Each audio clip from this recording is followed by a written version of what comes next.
자, 지금부터는 그 비계 설정, 자, 스캐폴딩에 대해서 공부를 해보도록 하겠습니다.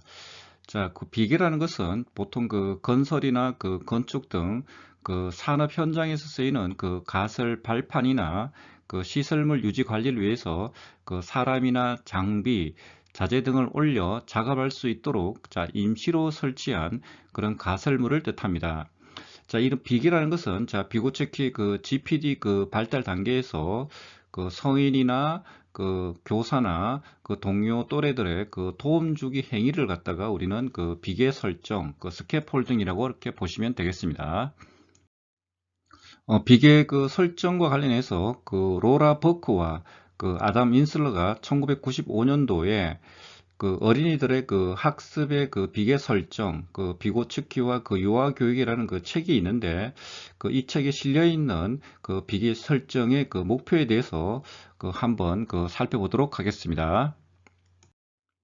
자, 비계 설정의 목표는 그 아동으로 하여금 그 자신의 근접 발달 영역 혹은 근접 발달대에서 그 과제를 그 해결하는 것과 그 자기 조절, 그 셀프 레귤레이션의 능력을 그 증진하는 것에 해당이 되겠습니다. 자, 먼저 그 아동을 그 근접 발달에 머물게 하기라는 내용을 한번 살펴보도록 하죠. 자, 아동으로 하여금 자, 그의 근접 발달대에서 과제를 그 해결하도록 하는 것은 두 가지 방법으로 이루어질 수가 있습니다. 자, 첫째, 자, 아동에게 자, 주어진 과제가 자, 적절한 수준으로 어려워 아동이 도전감을 갖도록 과제와 주변 환경을 구성해 주는 것입니다. 만약에 제시된 과제가 너무 어려운 경우는 과제를 작은 단위로 나누거나 또는 그 학생들에게 어떤 자료가 다음 단계에 필요한가를 볼 수 있도록 과제의 자료를 재배치할 수가 있습니다. 과제가 너무 쉬우면 과제보다 많은 구성 요소들을 첨가시키거나 활동의 규칙을 바꾸는 등으로 과제의 어려움을 증가시킬 수가 있겠습니다. 자, 둘째, 자, 아동의 현재의 요구와 능력에 맞도록 자, 성인의 개입의 양을 조절하는 것입니다. 아동이 도움을 필요로 할 때 도와주고, 자, 그들의 능력이 증가함에 따라 도움의 양을 감소시키는 전략을 취하면 되겠습니다. 자, 두 번째, 그 자기 조절, 그 셀프 레귤레이션 능력을 증진시키기 위해서 살펴보도록 하겠습니다. 자, 비교의 설정의 그 또 다른 목표는 그 아동으로 하여금 가능한 한 많은 그런 공동의 활동을 그 수행하게 함으로써 자기 조절을 훈련시키는 것입니다. 자, 이를 위해서 성인은 그 아동이 독립적으로 일할 수 있게 되면 가능한 한 빨리 조절과 도움을 그 멈추어야 합니다.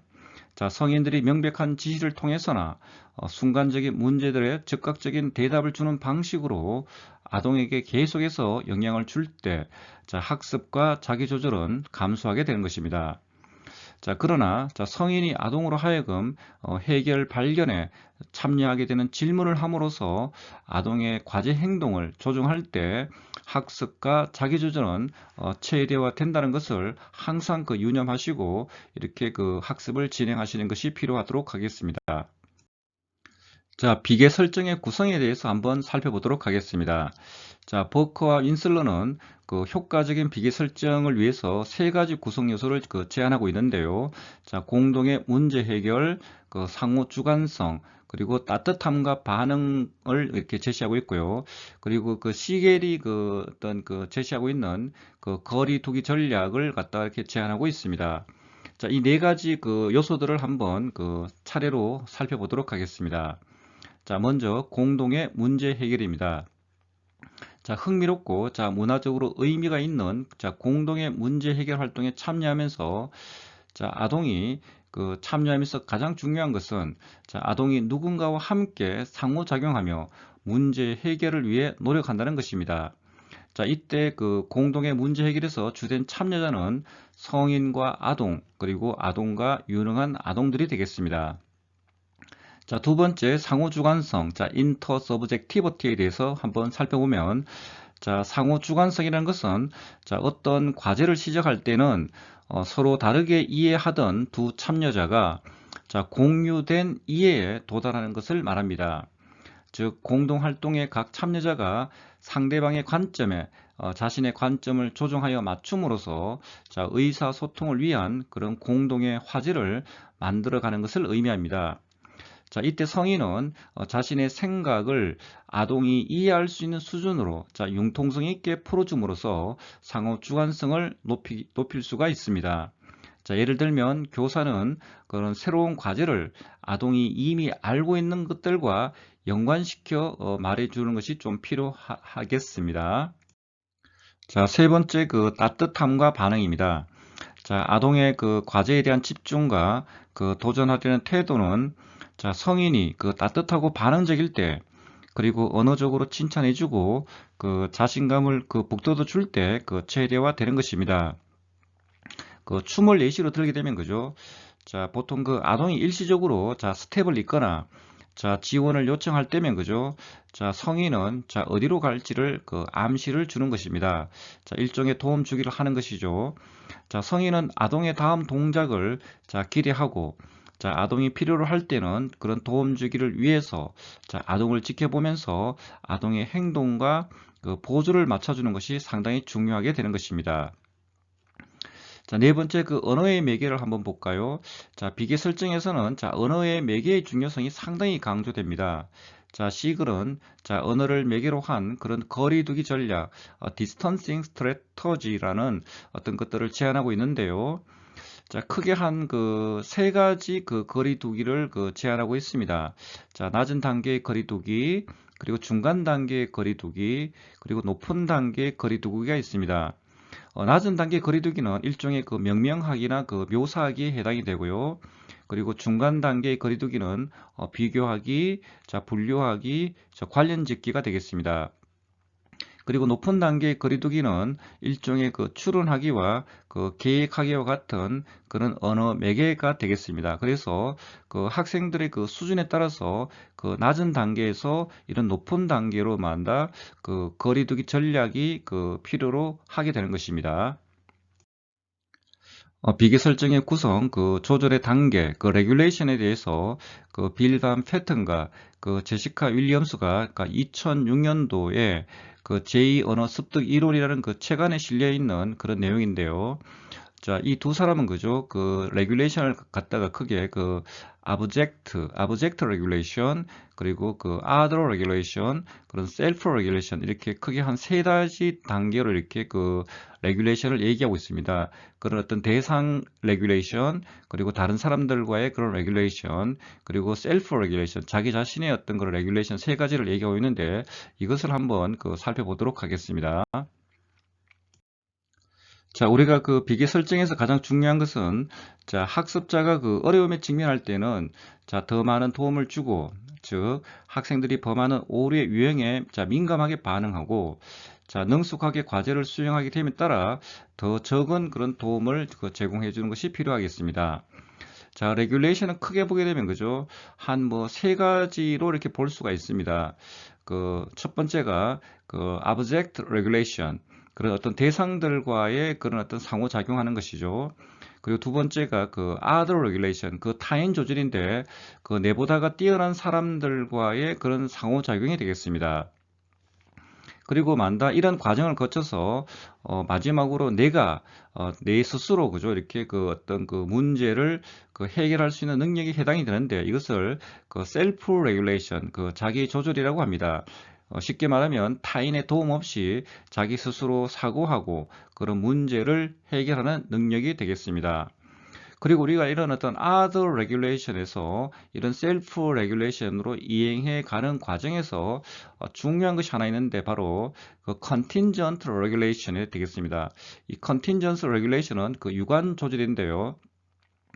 그 would와 would가 이렇게 그 논문에서 얘기를 하고 있는 것인데 그 공식적인 명칭은 그 contingent instruction 혹은 contingent teaching이라고 부릅니다. 유관 교수로 하는데 이게 바로 그 학생들이 그 어려움에 직면했을 때는 그죠, 이렇게 많은 도움을 주고, 그리고 학생들이 능숙하게 과제를 갖다가 이렇게 수행하게 될 때는 도움을 점차적으로 줄여 나가는 것을 말합니다. 쉽게 말하면 도움을 필요할 때 도움을 주고, 그 다음에 도움을 필요하지 않을 때는 점차적으로 도움을 갖다가 중지시키거나 줄여 나가는 전략이 바로 contingent regulation 혹은 contingent instruction, contingent teaching이라고 이렇게 부르는 것입니다. 보통 우리가 동양에서 그죠, 그 재미있는 한자 수고들이 있는데, 자, 그 공자의 인재시교가 있습니다. 자, 알려고 답답해 할 때 가르치는 어떤 바로 contingent regulation 전략, 그리고 공자의 수인이교, 그 학생들의 능력이나 수준에 따라 다르게 가르치는 전략이 바로 contingent regulation 전략에 해당이 되겠습니다. 그리고 석가모니의 그 차제설법, 그 사람들의 상태에 맞추어서 그런 알맞은 설법의 내용을 선택해서 계단을 오르듯이 차근차근하게 이렇게 가르치는 전략이 바로 차제설법인데, 이 동양에서 말하는 이런 인재시교, 그리고 수인이교, 그리고 차제설법이 이게 바로 그 유관조절, 그 contingent regulation, contingent instruction, contingent teaching에 그 해당한다고 보시면 되겠습니다. 자, 비계 설정 관련해서 그 인지적 도제 이론, 자, Cognitive Apprentice Theory에 대해서 살펴보겠습니다. 크게 한 세 가지 단계를 제시하고 있는데요. 자, 1단계는 그 모델링 단계, 그리고 2단계는 그 스캐폴딩 단계, 그 3단계는 그 페이딩 단계가 되겠습니다. 자, 시범 그 모델링 단계는 자, 실제 과제와 관련해서 자, 성인이 자, 아동들에게 그 정 과정을 그 시연해 보이는 것을 말하는 것이고요. 자, 2단계 그 비계 설정 단계는 그 아동이 스스로 그 문제를 해결해 가는 과정 중에서 도움을 주는 단계가 되겠습니다. 그리고 도움 중지 단계, 페이링 단계는 그 성인의 도움 없이 아동이 혼자서 문제를 그 해결해 가는 단계가 되겠습니다. 일종의 그 셀프 레귤레이션 단계라고 보시면 되겠습니다. 자, 여기에 제시되어 있는 그 문제는 그 초등 임용고시에 그 출제되었던 문제인데요.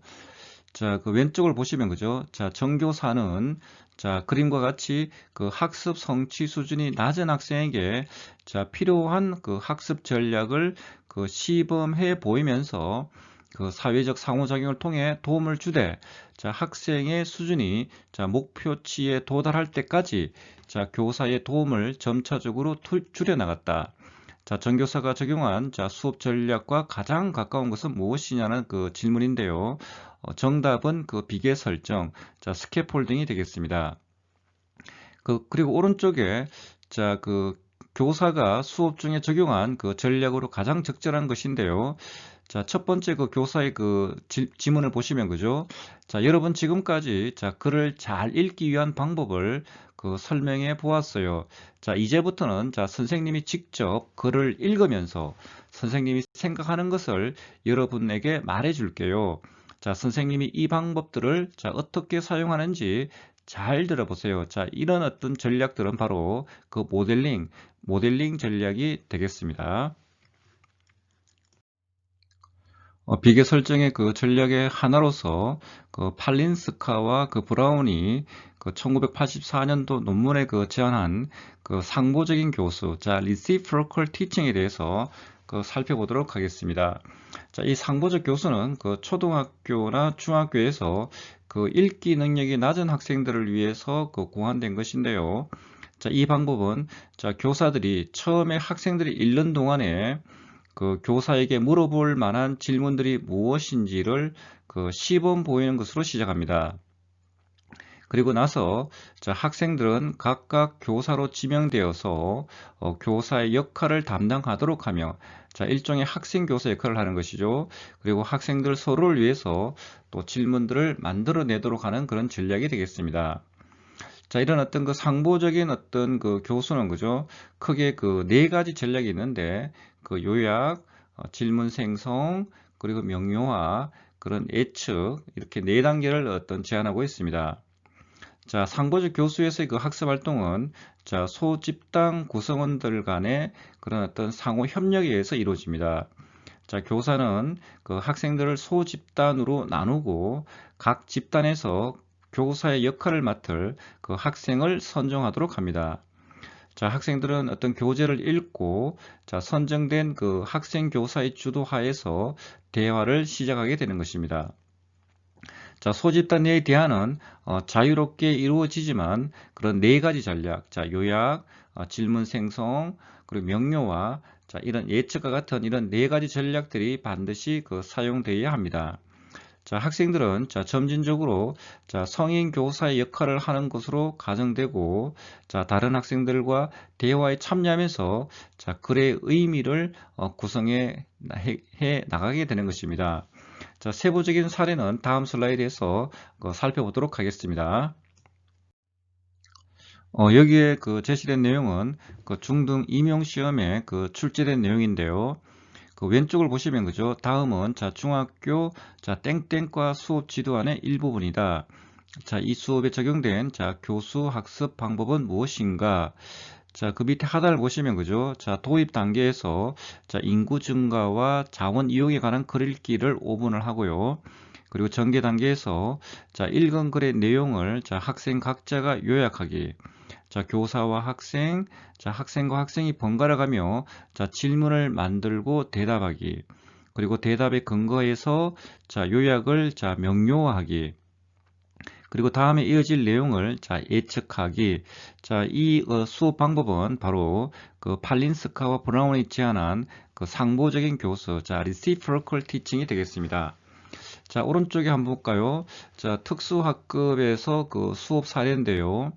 자, 김 교사는 자, 학생들과 함께 자, 질문하고 자, 토론하면서 자, 교사 주도로 수업을 하다가 자, 점진적으로 학생들이 학습에 대한 주도권을 갖도록 하였습니다. 자, 김 교사는 자, 수업 시간에 학생들과 함께 자, 다음과 같은 자, 교수 학습 활동을 하였습니다.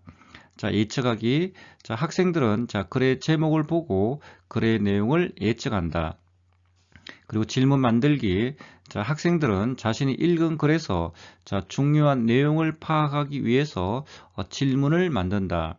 자, 학생들은 교사의 입장에서 자, 학생들에게 물어보고 싶은 내용을 질문으로 만든다. 명료화하기. 자, 학생들은 자, 본문에 있는 어려운 단어의 뜻을 알아보기 위해서 글을 다시 읽는다. 자, 학생들은 이해하지 못한 문맥의 뜻을 파악하기 위해서 본문의 내용을 점검한다. 자, 요약하기. 자, 학생들은 자, 주요 내용을 자, 서로 질문하고 대답한다. 자, 학생들은 자신의 답한 내용을 모아서 요약한다. 자, 여기에 대한 나와 있는 내용이 바로 팔린스카와 브라운이 제안하는 그런 상보적인 교수의 네 가지 전략이 되겠습니다.